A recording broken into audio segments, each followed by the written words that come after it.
At my wedding, my fiancé's ex-boyfriend showed up, wearing the exact same suit as me. To crash it, she said to me, "I'm sorry, Sincere, I still can't forget Ethan."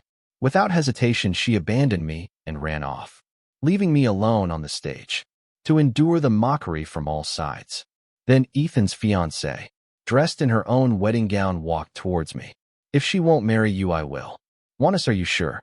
I looked at the woman extending her hand towards me, somewhat surprised. I'd heard she and Jack Wilson had been in a long-term relationship, deeply in love. Why would she suddenly propose marrying me? I felt ridiculous for the question that had just slipped out. But the next second, Amanda Moore decisively took the ring box from my hand, pulled out the groom's ring, and slid it onto my finger. Then she held out her own left hand, her eyes sparkling as she looked at me. "Gaw, EWW Leo Thompson, I graduated from a top university. I'm educated. Our family companies already cooperate to varying degrees. While I didn't take over the family business, I've made a name for myself in modeling these past few years, and I have a career. I'm capable, and I'm better looking than your ex-fiancée, Felicia Fletcher. It's marrying me is no loss to you." With her laying it all out like that, hesitating would make me less of a man. I took the ring off my finger and tossed it back into the box. "She don't want to." Her expression changed. Pouting slightly as she stared at me, I smiled. "No, it's just that this ring isn't your size. We'll go get new ones custom made later." Also, I glanced around the wedding venue. I had meticulously prepared, feeling only irony. "And since I'm marrying you, I want to give you the best. I don't want you to settle for someone else's leftovers. And go get the marriage license first. Give me 3 days, and I'll give you a wedding that belongs only to us." Victoria's smile returned, and she came over to link her arm through mine. Without even changing our clothes, we headed straight to City Hall. Amidst the congratulatory gazes of the staff, we received the marriage certificate. That was uniquely ours.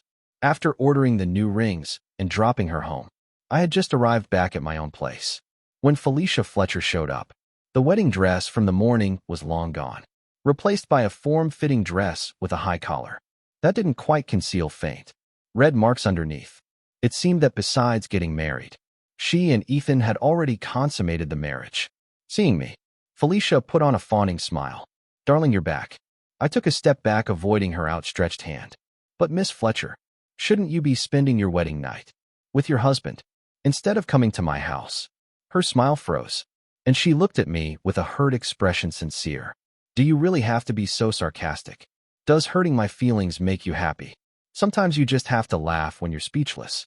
Felicia abandoned me at the wedding altar and ran off with another man. She didn't think that hurt my feelings. She disappeared for a day and returned, covered in marks left by another man. She didn't think that hurt my feelings either. But a single sentence from me somehow wounded her fragile heart. Her heart must be incredibly delicate. Seeing my displeased expression, she finally seemed to remember her outrageous actions. From today, squeezing out a couple of tears, she explained softly, "I didn't mean to leave you like that today," she said. "It's all Ethan's fault. He begged me to help him put on an act to provoke his girlfriend, that model Amanda Moore. You know her, right? And you know how much I hate her. So when Ethan asked for my help, I agreed.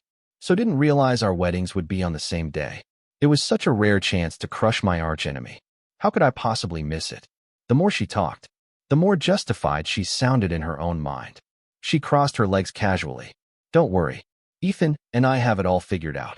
During the day, we'll pretend to be a couple to annoy Victoria, but I'll still come back to spend the nights with you.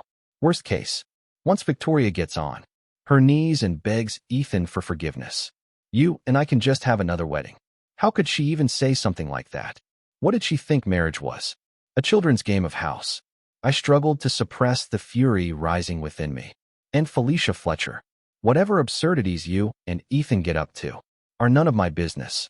I don't have a cuckold fetish, and I will absolutely not share my wife with another man. Oh, now please get the hell out of my house. This was the first time I had ever spoken to Felicia in such a harsh tone. She shot up from her seat, staring at me in disbelief. "Leo Thompson, what do you mean? As are you breaking up with me?" I gave a scornful laugh. "When you let go of my hand at the wedding and left with Ethan, I thought we already broke up, and I expected her to show a sliver of regret at hearing this. Instead, she rolled her eyes. Sincere, I already explained. Ethan and I are just pretending And you trying to threaten me with a breakup. Are you still a 3-year-old? My patience worn thin, I directly asked Mrs. Davis, the housekeeper, to show her out. Rejected repeatedly. Felicia stood at the door furious, stomping her foot. Leo Thompson, don't you regret this?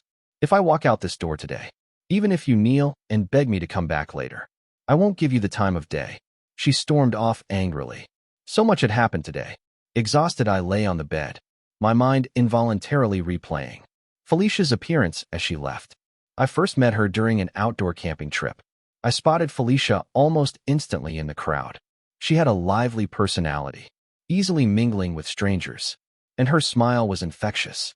Late that night, however, I found her crying alone under a tree, a stark contrast to her sunny daytime demeanor. She looked up at me, and the tears on her face hit me hard. At that moment, the only thought in my head was the desire to protect her. Later, we exchanged contact information. Chatting idly, I learned she had just gone through a breakup. Feeling sorry for her, I began to pursue her more diligently, asking her out almost every week. She gradually let her guard down around me and accepted my confession of love. I thought we would continue like this, eventually walking down the aisle together. Unexpectedly, Jack Wilson returned from abroad a year ago. Felicia immediately reconnected with him. She kept telling me they were just ordinary friends now, but their actions had long crossed that line. Even this wedding, the original date was next month. Felicia insisted on having it today, even giving me the cold shoulder over it. I had no choice but to relent. Looking back now, it seems likely she and Ethan had plotted this all along. The next day I went to my parents' house and told them I had already registered my marriage with Victoria Mason. My parents were furious about Felicia's outrageous behavior yesterday and fully supported my decision. My mother said, "Aunt told you that girlfriend of yours was trouble. Yesterday, she utterly disgraced the Lawrence family name. Know the Mason girl Victoria.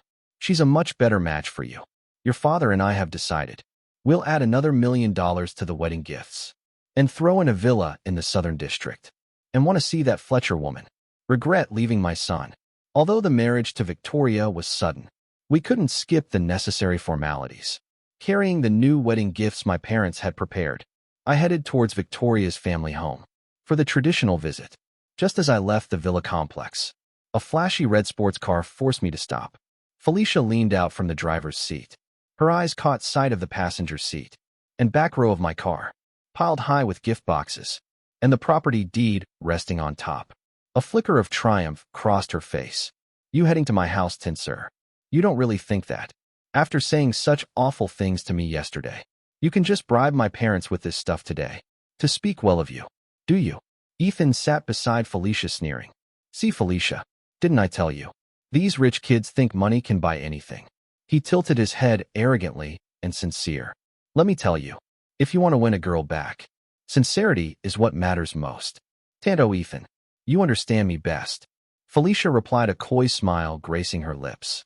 The two of them played off each other, claiming to despise money. Yet, the greed in their eyes was practically spilling over. I turned the steering wheel to back up. No need. My sincerity isn't for those who don't know how to cherish it. Felicia's expression suddenly turned ugly. She got out of the car, walked over, yanked open my car door, and swept everything from the seats onto the ground. "And sincere, I told you I won't forgive you easily this time. Don't think you can buy people off with this junk." The property deed from the passenger seat and gift boxes scattered across the pavement. These were gifts my parents had personally chosen for Victoria's family. My heart ached, and I quickly got out to pick them up. Ethan also got out of the car, pretending not to see.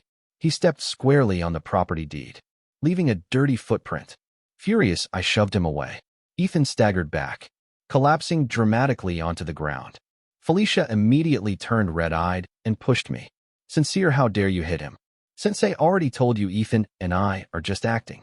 Can't you have a little tolerance? I want to see what's more important in your heart. These things, or me," she screamed, stomping madly on the gift boxes like a lunatic. Watching the gifts being utterly destroyed, a vein throbbed in my forehead. Behind Felicia's back, Ethan shot me a defiant look, then added fuel to the fire with a feigned, innocent tone. "Felicia, I hate to say it, but look at the kind of boyfriend you found after leaving me. T gets angry and throws tantrums at the drop of a hat. And now he's getting physical. Are you sure he won't be abusive after you get married? 5 hint. I thought I made myself perfectly clear yesterday. I forcefully pushed Felicia away and started gathering the scattered gift boxes. But we have broken up. I hope you two will stop interfering in my life. From now on. Felicia's expression froze.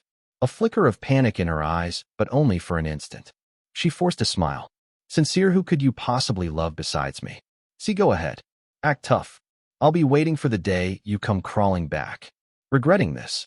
With that, she and Ethan jumped back into the car and sped off, forced to choke on their exhaust fumes.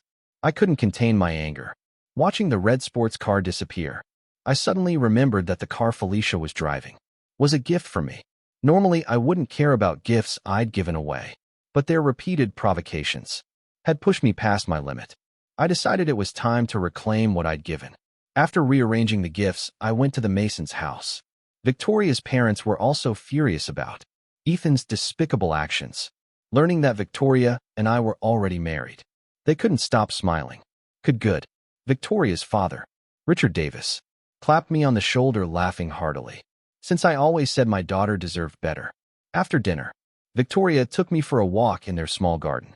To aid digestion, I asked her, has Ethan been bothering you lately? She rolled her eyes. Has he ever stopped? And deliberately flaunts Felicia in front of me, living in his fantasy world, where I'm supposed to get jealous and come begging for his forgiveness. I reassured her, don't worry. After tomorrow, his little dream world is going to shatter. She laughed, a small dimple appearing beside her lips. I found myself momentarily captivated. My gaze made her blush, and she playfully poked my chest, trying to look stern. So you think those two disasters will flip out and try to crash our wedding tomorrow? When they find out, I thumped my chest in assurance, relax.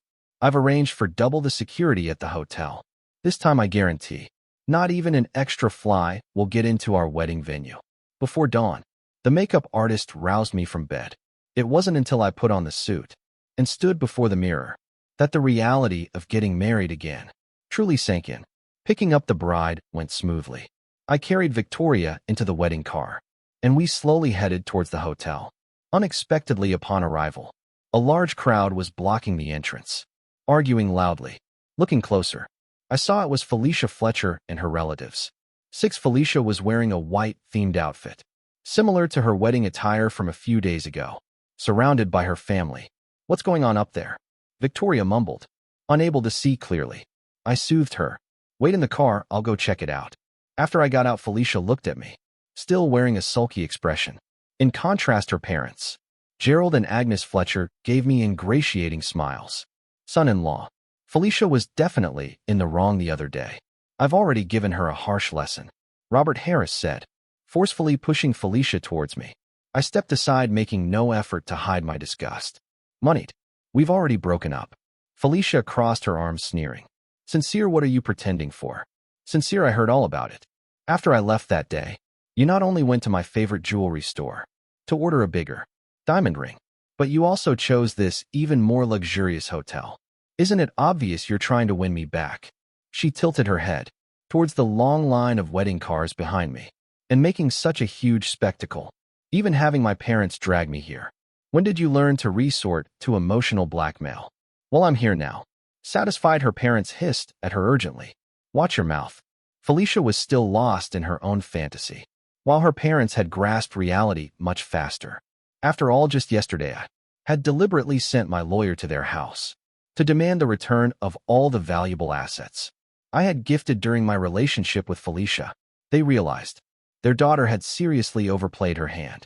This time, hence their frantic effort to dress her up and bring her here today. Felicia, however, still looked smug, seeing me in a different suit. Her expression soured, and she snapped. Is this how you apologize? Look what you're wearing today. It doesn't match my dress at all. Then, since you'll give you half an hour, go back and change right now. Since you don't change, I'm not going through with this wedding today. It was like she couldn't understand plain English. My own anger flared. What the hell does it have to do with me? Marry or don't marry. I don't care, and get out of the way. Her face turned ugly. Sincere, you dare swear at me? When do you even want to get married? Today or not? I looked at her, smiling faintly. Of course I do. Just not to you. What do you mean?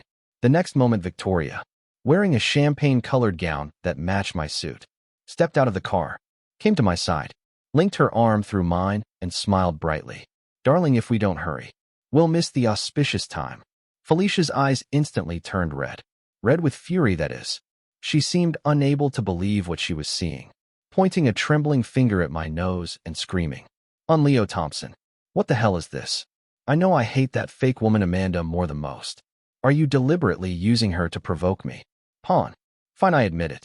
She gave in, grabbing my other arm desperately. "Pawn, you really got to me this time. You win, okay? I agree to forgive you, get back together, and marry you. Now hurry up and get rid of this bitch." I shook off her hand and signaled the hotel manager. "Tet security over here quickly." Felicia looked at Victoria with triumphant malice. "Victoria, you really are shameless, aren't you?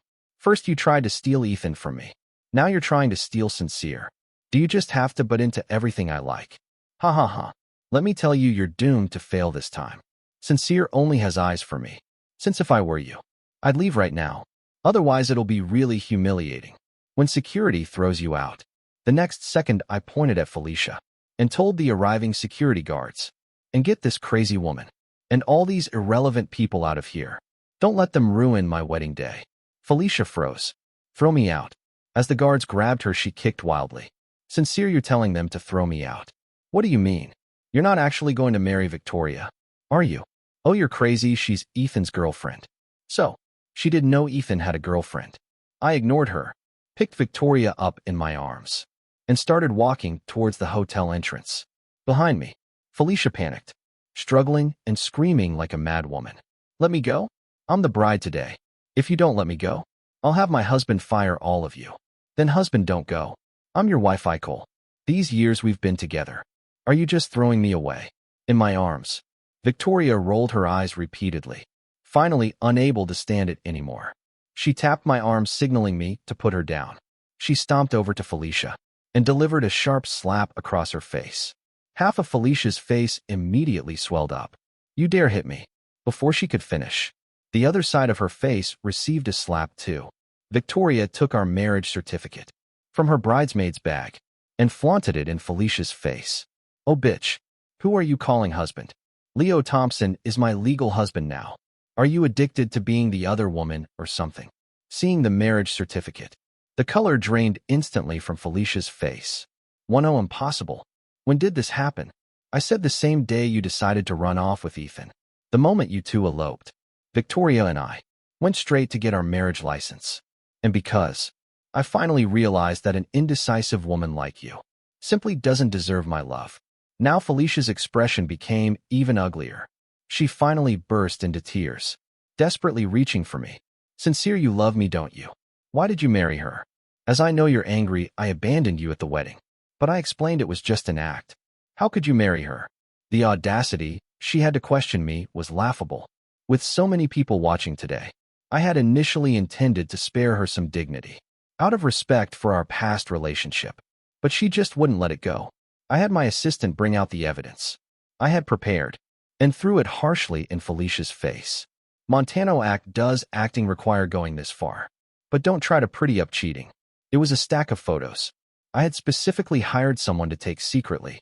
Felicia and Ethan in various places embracing, kissing, and even photos of them getting intimate on a balcony on their wedding day.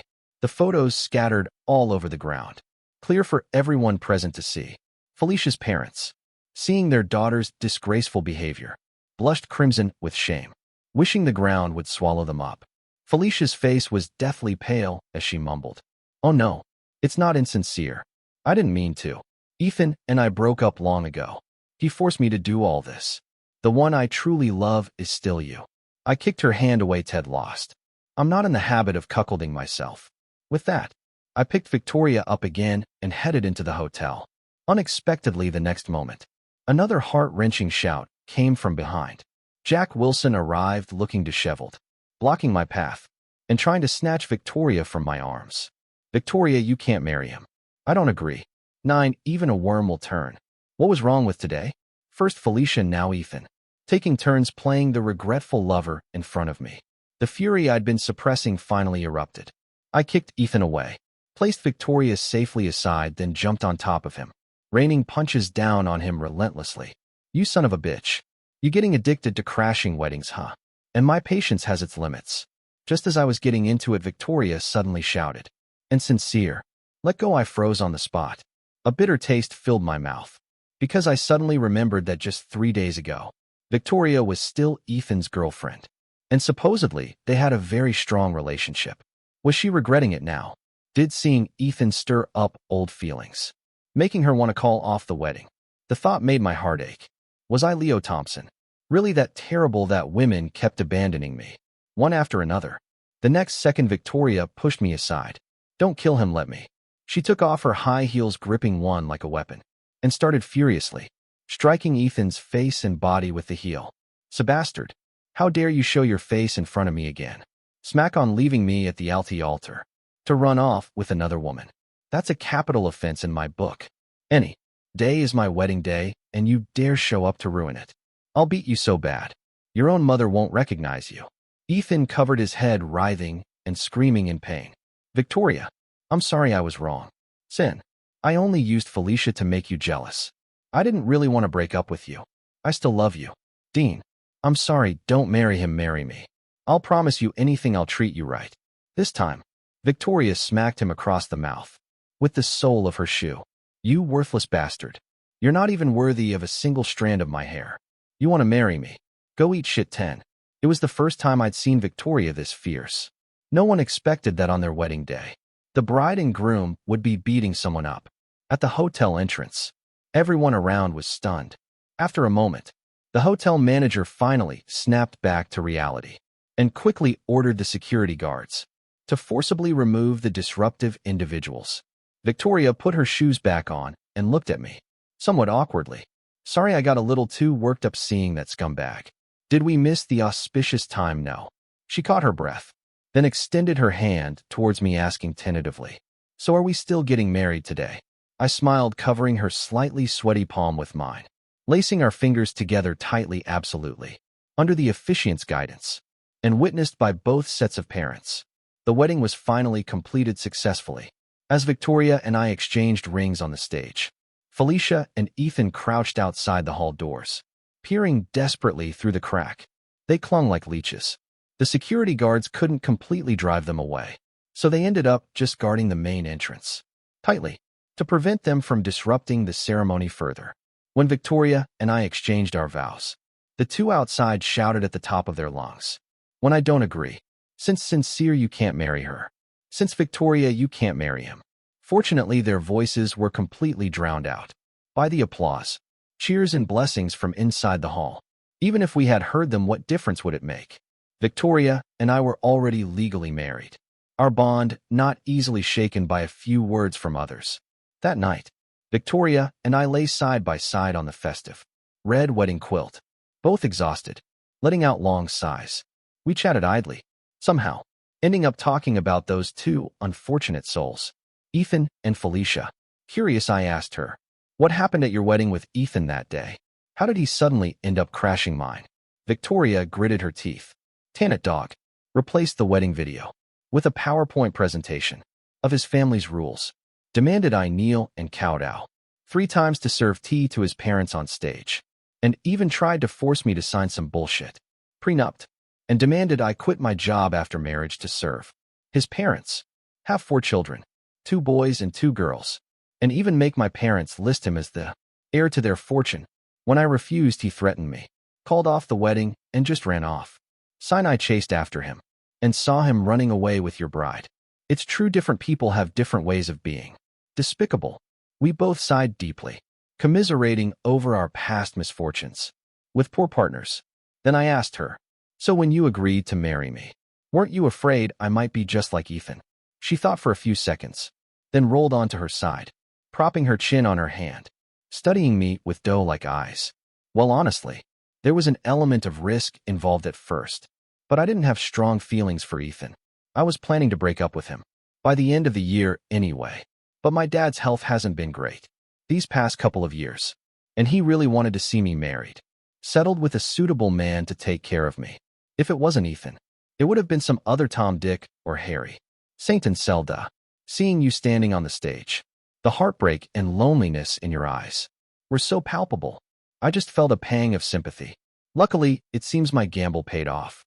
Sanu stood up for me against Felicia, and Ethan protected me. That made me believe you're someone I can rely on. I reached out and wrapped my arm around her waist, her delicate fragrance filling my senses. Victoria looked at me with deep affection, and a strange sense of joy bloomed within me. Her cheeks flushed crimson. She gently closed her eyes, her lashes fluttering, offering a silent invitation. I leaned in and kissed her lips. Later, in the depths of the passionate night, her arms were wrapped around my neck, her body moving with mine. I gently nibbled her earlobe and whispered, "Don't worry. I'll spend the rest of my life making sure you never regret the decision you made." That day, local custom dictates a visit to the bride's family home on the third day after the wedding, loaded with gifts prepared by my parents. I drove Victoria towards the Mason's house. We had just left our neighborhood when someone blocked our path. Felicia Fletcher's figure once again came into view. She stood in front of the car, arms outstretched. My reaction had progressed from annoyance to numbness. How had I never realized before what an incredibly persistent leech Felicia was? Victoria patted my arm. "Bon tour. I'll wait in the car." As soon as I got out, Felicia rushed forward, trying to take my hand. I impatiently pushed her away. "Spit it out, I have things to do. No time to waste playing games with you." She put on a wounded expression.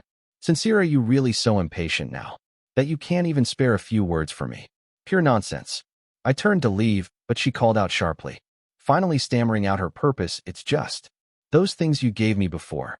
Can you please not take them back?" I laughed.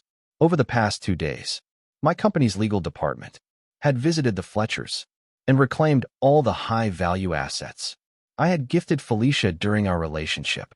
This included the large apartment her parents were living in, their car, and Felicia's flashy red sports car, all together worth millions. Now that we were no longer involved, why should I continue gifting her such expensive things? Sincere, I truly know I was wrong. I've cut ties completely with Ethan. Can you please give me another chance?" She pleaded tearfully. "And besides, everyone makes mistakes. Right? Didn't you immediately move on to that bitch Amanda Moore right after we broke up? Technically, you're the one at fault in this relationship. So what right do you have to take back the things you gave me?" She actually had the nerve to turn the tables and blame me when it came down to it. She just couldn't bear to part with my money. I was genuinely tired looking at her. My voice was flat. "Felicia, you know perfectly well whose fault this is. I've already shown you considerable decency. It's my money. I'll give it to whomever I please. It's none of your business. If you keep harassing me, I'll send the lawyers back to your house tomorrow to collect all the bags and jewelry too. Those items combined were worth at least $200,000 or $300,000. At the mention of returning everything, Felicia immediately shut up. I looked at the woman I had loved for several years. She looked like she hadn't slept well these past few days. Her face was gaunt, eyes bloodshot, dark circles and bags under her eyes so prominent that heavy makeup couldn't conceal them. There was still a faint handprint on her cheek, likely from her angry parents. If this had been the old me, seeing her like this would have broken my heart. But now I felt nothing. I said on the day you walked out of the wedding, you told me you couldn't forget Ethan. Now that I've let you go to be with him, why are you still bothering me? So both still have feelings for each other. Why don't you just get married quickly and try to make a life together?" At the mention of Ethan, disgust immediately flashed in Felicia's eyes. Impossible, I could never marry Ethan. Annette broke up with him in the first place because I couldn't stand his family. Not much money, but tons of ridiculous rules. Said, I'd rather be single forever than actually marry Ethan. I was rather speechless. If she wasn't willing to marry Ethan, why did she stage that whole elopement drama in the first place? All I could say was, "You reap what you sow." Her current situation was entirely her own doing. "Felicia, I'm warning you one last time. I am married now. Please stop interfering in my life. But know very well, if I really wanted to make things difficult for you, I have plenty of ways and means." After I completely cut ties with Felicia, Ethan also harassed Victoria a few times. He waited for her downstairs at her company building, holding flowers, making a big scene, humbling himself to confess his love and apologize. He even pulled out a diamond ring, knelt on one knee, and proposed to Victoria again. Oblivious bystanders egged Victoria on, telling her to accept. Victoria wasn't having any of it. She slapped Ethan's handsome face left and right, until it was swollen like a pig's head. She also loudly broadcasted all of Ethan's misdeeds. The elopement, the cheating, the bizarre family rules. The whole incident was filmed by onlookers and uploaded online.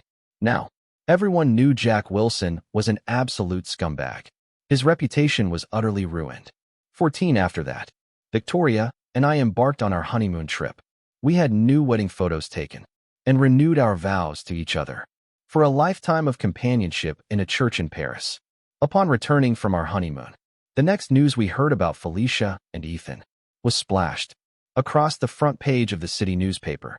With his reputation destroyed and unable to win Victoria back, Ethan had gone crawling back to Felicia. Although Felicia had sworn she wouldn't marry Ethan, she still harbored feelings for him. A few sweet nothings from him were enough to lure her back into his web. This time, Ethan deliberately poked holes in condoms. Once Felicia was pregnant, he brought his parents to the Fletcher's house to formally propose marriage. Felicia had already had several abortions for Ethan. When she was younger, the doctor warned that if she didn't carry this pregnancy to term, she might never be able to have children of her own. Left with no choice, they had a shotgun wedding. After a hastily arranged ceremony, Felicia moved into the Chandler household. The Chandler's bizarre family rules began to be enforced upon Felicia.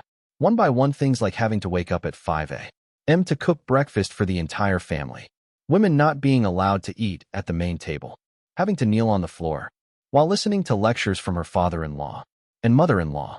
Felicia was tormented until she was a shadow of her former self, and she eventually lost the baby.